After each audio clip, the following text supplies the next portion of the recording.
Hi, we're here at ArabNet with David Gilford, the Senior Director of Intersection. Can you please tell us about Intersection and what you do? Intersection is a technology company that's focused on improving people's experiences in the built environment. So really looking at how to make people's lives better as they move around a city, navigate a complex environment. My role is leading what we call our connected communities practice, essentially working with clients to help them imagine how technology can improve the experience for visitors, residents, workers, and then working with our clients to build solutions. Mm-hmm. Okay. So what are some of the new upcoming technologies that we should be looking forward to? Well, I think at a basic level, people now expect to be connected everywhere. So a lot of what we're doing just starts with the foundation of ensuring that the right type of infrastructure is there for really fast Wi-Fi, for connectivity, fiber, broadband, making sure that is affordable, fast, and available everywhere that people go. So our biggest project at the moment is in New York called Link NYC, where we're taking the city's old payphone network, public payphones, and turning it into a network of thousands of kiosks that provide free Wi-Fi to citizens, as well as a bunch of essential city services, voter registration, free phone calls, things like that. Amazing. Can you do that in Dubai as well, please? It would be great to do something like that here. One difference, of course, is in New York, people spend a lot of time on the street walking around, and just from my experience here, it's especially today where it's over 100 degrees, it would be a little bit hard. But I think that the same basic approach could be very beneficial. Of how do you provide a really high level of service to everyone, and look for innovative business models to pay for it as well. Yeah. What are some of the upcoming technologies or that you personally are most excited about? Yeah. I'm personally very excited about the changes in transportation around autonomous vehicles. Okay. Because in most of the United States, as I believe is the case here, people use cars to get around for a large percentage of their tasks, and that results in issues around parking, traffic congestion, air quality, and so forth. So working with clients now who are thinking about the next 10 years, 15 years, 20 years, one of the biggest things on their mind is, in a world where autonomous vehicles are more common, how much parking do I need to provide? Do I really need to build large garages for cars that are going to sit empty most of the time? Or is the future going to be one in which there's much more of a shared approach to mobility and things are on demand? I think we're already seeing that with just ride-sharing services and on-demand services. But as that becomes sort of more autonomous, more connected, and more shared, I think the change will accelerate rapidly, and hopefully it'll result in better quality of life for people in cities. Yeah. Where do you think is the most advanced smart city space geographically in the world today? Well, I'm very partial to New York because it's my hometown, and I think in a lot of ways New York is a very smart city. But at the same time, I look at places like Singapore, places like actually even like Dubai, cities like across Asia, elsewhere, where they're being built from the ground up. There's a lot of things that you can do when you have a blank slate to plan technology. But ultimately, I think like the smartest city is a place that really provides the infrastructure for its residents to get connected, to share their ideas, and to turn those into reality. So I don't think there's like a one-size-fits-all for smart cities. It has to really support the local culture and really enable people to contribute to the growth of the city. Yeah, makes sense. I think a lot of the emerging markets are really conducive to that because there's no traditional old infrastructure in place that you have to make that shift. So they can, like you said, it's a clean slate for IoT and connectivity and smart city space. Yeah, to some degree, this all reminds me of the sort of the shift from landlines to cell phones, right? And some countries were able to leapfrog developed markets because they didn't have the sunk costs of having built out copper telephone networks around countries, and be able to go straight to wireless. I think was ultimately an advantage for those markets, and I think we're seeing to some extent that same shift happening with smart city technology, where we don't have to deal with as much of the legacy infrastructure that a more developed place has. Yeah. So who do you think are the biggest players that we should be keeping an eye on today?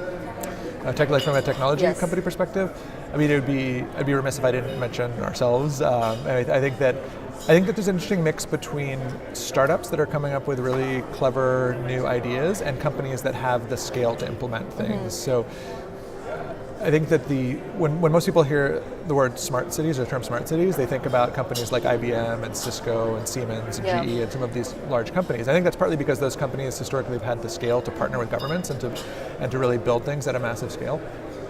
I do think there's a new generation of companies like Intersection that have proven an idea, and they're now able to attract the kinds of corporate partners, the types of external capital that they need to really develop something and deploy it at scale. So, for example, we as a company are only about 2 years old, but through partnerships, through having some strong financial backers, we've been able to grow rapidly and have not only signed a very long-term contract with the City of New York, but we've also announced a deal with British Telecom to bring a similar project to London and then around the UK. So we're now about 650 people, so still tiny compared to some of these larger technology companies. But I think it's exciting to be able to move quickly and to try new ideas and see what works, and when something works to scale it. I think that's equally true whether you're a two-person startup or you're part of a multinational. But it's finding the ability to be nimble and to respond to the market opportunities. How do you think that the startups are able to enter that market? Do you think there is an opportunity for them to become a part of a government initiative? So I think there certainly is an opportunity for small companies to become parts of government initiatives. I don't know enough about the local market here in Dubai to know exactly what the challenges are. Certainly in the US, there's a lot of variability from city to city. Some cities have programs that are very startup friendly, where they'll have demonstration programs, pilot programs that enable small companies to be able to test out and try their solution in the real world without having to go through, say, a 18-month-long tender process. And I think that sort of innovation and procurement is really critical for both for cities in order to get the best ideas, but also for smaller companies to be able to have a level playing field and to be part of the process. Definitely. Are you familiar with any of the roadblocks that startups usually encounter when they try to enter that space? Yeah, so there are a lot of roadblocks that startups encounter. Yeah. There's probably more roadblocks than sort of easy sailing. I think there's some that are typical to any kind of startup, right? You have to have a great team, a good idea, the financial resources to start to build it. I think that when talking about smart cities, some of the unique challenges are that the buyers are typically very risk averse. Okay. So if you come up with an app that's direct to consumers and someone likes it, they just download it. But if you've developed something that's going to improve the efficiency of, say, like wastewater treatment in a city, a city understandably is not going to go out and just like turn over control of a critical part of their infrastructure to a company with an unproven technology.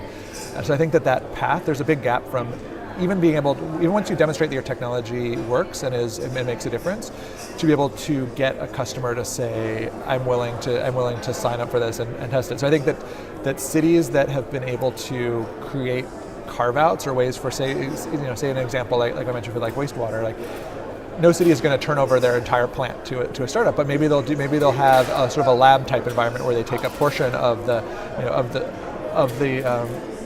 overall facility and say, let's try two different startups' technologies and see who's better and see if these are better than the incumbent. I think that type of approach can be really helpful. In New York, the city launched something called Neighborhood Innovation Labs recently, which is attempting to do that. So designating particular zones within the city and then working with the local communities to say, what are the problems that you're trying to solve? Is it around traffic, parking, air quality? And then going out to the private sector and saying, what can you supply to help solve that challenge? That's a brand new approach for New York, but it's something I think has a lot of promise. Yeah, that's very bold, and I love that they're not turning to the monopolies and large corporations that are mainly occupying those spaces, that they're actually reaching out to the startups who are more connected with the community perhaps than the bigger players. So what are your biggest takeaways from this conference? So I only arrived here this morning, but ArabNet so far has been a really amazing conference. I don't know exactly what I expected, but seeing the sort of the diversity of entrepreneurs, of ideas, of sectors represented here has been pretty inspiring. So I've mostly been participating in the smart economy track, but just walking around the floor here and talking to entrepreneurs and others has been really great. Also seeing the level of commitment from the government here has also been inspiring. So obviously Smart Dubai has a strong presence here, and I think that sort of leadership is really helpful in creating opportunities for companies, so they know that this is actually a priority and it's something that's worth putting their blood, sweat, and tears into. Yeah. Are you looking to expand geographically further? Short answer is yes. So right now we have offices in 10 cities around the United States, but we're only starting to go internationally very recently. So we now have this project I mentioned in the UK, so we're opening a small office in London. But certainly the the opportunity for smart cities is truly global, and I think that there's, from us, there's certainly benefits of learning what's going on in places like Dubai, and that's one of the reasons I'm here, and hopefully there will be opportunities in the near future. Great. Thank you so much for joining us today. today. It's really my pleasure. Pleasure.